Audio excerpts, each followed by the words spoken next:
We are getting ready to try to file a motion to strike called and failed that is not assigned to a specific individual district attorney. This is just something that will go to the general district attorney filing. File into existing case. Select the case location. Wake County District Court. And then enter the entire case number, all 6 digits, including county code.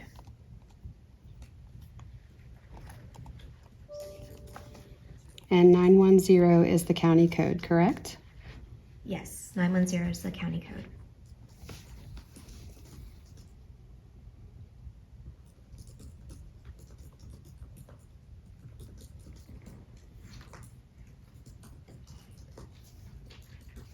So there's your case information. Click Actions and File into Case.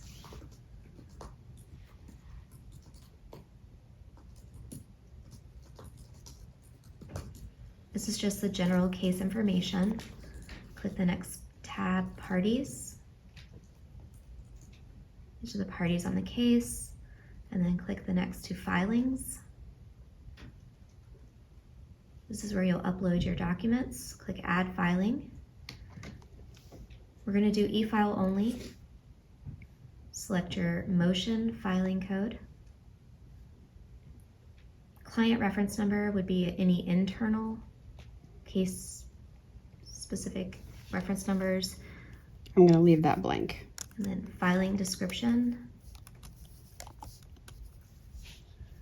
And then any comments to the court, the clerk would be able to see when they review the document.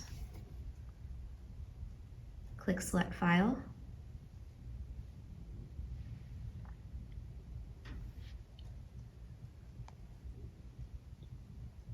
And then you have to select a security group for it.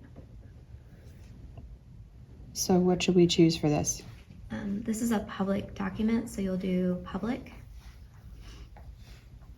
Save. Click Save. Next, it'll take you to service, but we're not going to do any service, so we can skip that one. And then next up is fees. There are no fees associated with criminal subsequent filings for the most part, but we still have to enter this information. And I've already created a waiver account which allows me to file without filing fees. And then you have to select the party responsible for fees. So if there is no party that's responsible for the fees, do I select my client? Yes, who you're filing on behalf of, and then the filing attorney. And then you click Calculate Fees, it'll come up to 0.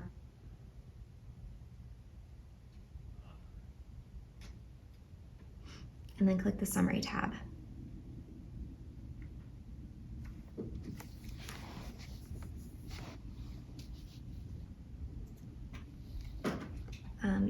You would want to check the boxes next to the submission agreements.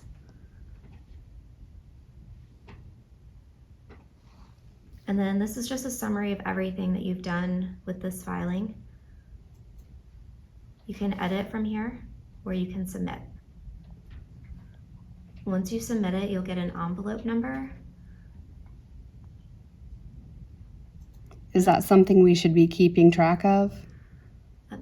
It is helpful if you are calling or contacting the clerk's office about a filing. It's a lot easier to look things up by envelope number. Will that be saved automatically in our viewing in the e-filing serve to everything that we filed? Yes. To be able to access that at a later point? Yes. If you click Return to Dashboard. Okay. Oops, sorry. So viewing the receipt, though, that can show us that if there were fees associated, that would be your receipt.